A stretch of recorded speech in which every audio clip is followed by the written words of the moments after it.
What is happening, everybody, and welcome back to the channel and another formation. So you can see we've got some new players. The 2 million coin Frankie de Jong. What do I think to him compared to his 89? Yeah, so far you can tell the difference. I'm a little bit disappointed that he's only got the one position. I was hoping he might have had a CDM or a possible cam, but hey ho, it is what it is. I think his price will drop as well. He's got some really nice stats compared to his 89. He's got a couple of playstyle pluses as well, which makes a difference. So his passing is really good, and he's obviously got the defending stat as well, which means for me, he is going to be my holding player for the foreseeable future. When I compare him to other players in the club, so much better. And that weak foot as well. I love a weak foot. It makes a massive difference. You can see that I've already played a few games with him. He's already got me a couple of assists or one assist. So yeah, wouldn't spend 2 million coins on him. I got him, untradeable. So yeah, I wouldn't spend 2 million coins on that particular card. However, he fits quite nicely in what I want to achieve. So yeah, like I said, a very underrated card as well. I mean, he's what 150,000 coins. Very underrated card, especially if you're running a French team or a League One team. Highly recommend. Like I said, he's been really good for me, and I haven't used him that much, to be fair. I mean, I've played what 7 games, and he's scored 13 goals. I mean, it is very under. I very rarely see him. A very underrated card, so that's another one to keep an eye out for when the price drops as well. I'm obviously doing Evo for João Cancelo. I've got his Champions League card, and I used it. You've probably seen in my previous videos. I did use it a lot. Love the 89. This one can get to a 91. So hopefully by the time this video goes out, I would have completed him and started some others. And then again, we can make a video on all the Evos that I've done over the last few months, because there's some interesting ones. I mean, for example, there 90 Peter Crouch. Don't think many people are going to have him. I've done some unusual ones, let's put it that way. So anyway, let me stop blabbering on and we'll get to the formation. Now it is a 5 at the back. It's a 5-2-2-1. This for me is the 4-3-2-1 buster. This destroys the 4-3-2-1 in the respect of yeah, they just find it really frustrating. The amount of times I've switched to this formation when coming up against a 4-3-2-1 or a 4-2-2-2 or 4-2-3-1, they've just gone all out attack, and that's the wrong thing to do against this formation. If you go all out attack against this formation, you are getting scored on no end. It's as simple as that. It's a really good like meta buster, if you like. So yeah, we're going to go 40 on the width, 65 on the depth, direct passing, 52 on the width for chance creation, 7 in the box, 2 at corners, 2 at free kicks. Now the instructions on this are pretty simple. Again, I'll show you some gameplay and then we'll jump back into the play instructions. Just quickly, if you haven't subscribed, please think about doing so. Yeah, it's free of charge, it doesn't cost anything, and I would appreciate it so much. So anyway, let's jump into some gameplay. So it's always good that you see that I transition to this particular formation and these tactics that I'm actually showing you, otherwise it's irrelevant and I could be BSing you guys, but I like to show the transition. And yeah, because obviously it takes, I think it's 7 to 10 seconds for it to transition into your chosen formation, but once you're there, you're there. And yeah, you can see like the bank of 5 at the back, the bank of 4. It's really good defensively. You can see that everybody's spread out. The passing options are not overly great, but the wide options are there if you need them, and that's what I like about this formation. You will see during these games, obviously, assuming you watch the gameplay and all the goals that are in this. I think there was I scored 10 and I conceded 4 in 2 games. Yeah, 2 games. Which I didn't think was too bad. Obviously, I don't want to show all the games that I played because it's just going to bore the pants off of everybody, and I just want to kind of show, pretty much how this formation works. And when you're using like a 5 at the back, you know you know what you're going to get. You're going to get 3 centre backs. You're going to get 2 wide left back and right back. So there isn't much to say about that. It's just here you can see we have the 5 and then the holding midfield that's sitting there as well, and then you're going to be relying on basically the front 3 and the left wing back and the right wing back to get forward, as you can see in this situation here. We get the Lizarazu forward. Cross doesn't come in, but anyway, we get the goal, and that's the main thing. So, yeah, one thing you will notice about this formation is that switch right there.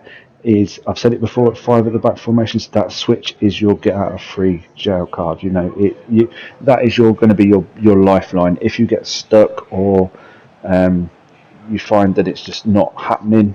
That switch is always there. If you look at the radar, you can see that your left back or your left wing back or your right wing back, it's always going to be there. And the natural press on this as well is pretty good. But the one thing that I like about this the most, I guess, is is the pure. I think in one game we scored 4 headed goals from crosses, which doesn't happen often. And I know you don't need crosses or anything like that, but that's where certain players, and I've said this before, come into their own. Players like Højlund, for example. If you need a goal, and you're getting a little bit desperate, then throwing those balls into the box from the left wing back and the right wing back position up to like a Højlund type player, you're going to score. You're going to absolutely score. That is pretty much guaranteed. You do you do have to kind of go backwards to go forwards in this formation. You can see here I'm using Garrincha at left wing back at this point. So I was having to play around with like what players worked in what positions. I've said it before and I'll say it again. As much as I'm a fan of Rashford in real life, I'm not a fan of his 90 rated card in this game. I think if you're going to use him, you need to use him as striker. He isn't great on the wing purely because he's quite lazy in that position. So yeah, I end up swapping him out and making certain changes and that, which is what this is all about. So then we'll move on to the second game, and you can see here we get a corner. Just trying different variations, we get it in the box, and there's your first headed goal. It was mad. This one game was mad for those headed goals. I have been trying it a lot more because obviously I put a video out a little while ago saying like this is how you use Højlund. He's best with he's in the air, and I stand by that. If you get him like here, what a header! Because he has the headed traits, you just put it in the box, and he will get his head to it, and that's his second one in this particular game. So yeah, you're not limited. You don't sit there and think, oh, I'm using 5 at that. There's another one. Don't sit there and think I'm using 5 at the back, therefore I can't attack. I'm limited on my attacking options. You're actually not. You've not got as many attacking options as you would say you're using the 4-3-2-1 or the 4-3-3. But of course, this is more a defensive, counter-attacking kind of setup. So just bear that in mind. This isn't going to be like you're going to go out all out attack or anything like that. This is more conservative. This is more, if you want to hold that lead, or if you just want to have a little bit more control. That's the right word, control, and that is what this formation will give you. It will give you control. Now, obviously, this type of formation is banned. In like the professional ranks for some strange reason. Don't really know why. Haven't found too many exploits with this formation, so that's a bit of a weird one for me. But yeah, I'm going to stop rambling on, and then we're going to jump into the instructions, and you'll see exactly how this is all set up. Yeah, the instructions are, your 3 centre backs, you just leave them as they are. You don't touch them. They're the ones that are going to be doing majority of the defending for you. The left back and right back on balance and overlap. You want them to naturally get forward and naturally get back. And that's pretty much it for those. And then, like I say, my holding player is going to be on cut passing, they stay back. Cover centre, deep line playmaker. Again, he is going to be my linchpin. He's going to be my link between all the passing. And then, obviously, I'm using Garrincha. Really shouldn't use Garrincha in this position, but hey-ho, I'm just trying these things out. So, yeah, he's on balanced and cover centre. And then, this is where it gets interesting. So these two are on comeback on defence, getting the box to crosses. You need them to naturally make the runs. So when you're defending in a 5-4-1. You can literally see that in my gameplay if you stay to watch that. You can see you've got one line of 5, one line of 4, then your striker. Now your striker, the reason I don't use Rashford for striker, for example, is I don't like his work rates. He's quite lazy, I think. So these two are perfect that I'm using at the minute. So I'm using Jonathan David, or I could use Lacazette, or I could use Werner, or Eusebio, whatever. So yeah, these two are on comeback, and then the strikers on stay central, getting behind and stay forward. So if you have an opportunity to hit a long ball, that striker, they need to be A, fast, and B, big enough and strong enough to hold the ball if they need to. So yeah, this, like I said, this is the 4-3-2-1 buster. This disrupts the 4-3-2-1, and like I say, the amount of times I've come up against the 4-3-2-1 and they've just gone all out attack on me because they can't break it down. And you get to, I mean, you get to like 60, 70 minutes and you've probably not scored yourself, but they haven't scored, and that's the main thing. And then it's kind of like a case of which one of you blinks first. You know, which one of you is going to make that change first. 9 times out of 10, I'm easy. I'll wait for my opponent to make that change. They pretty much make it second half.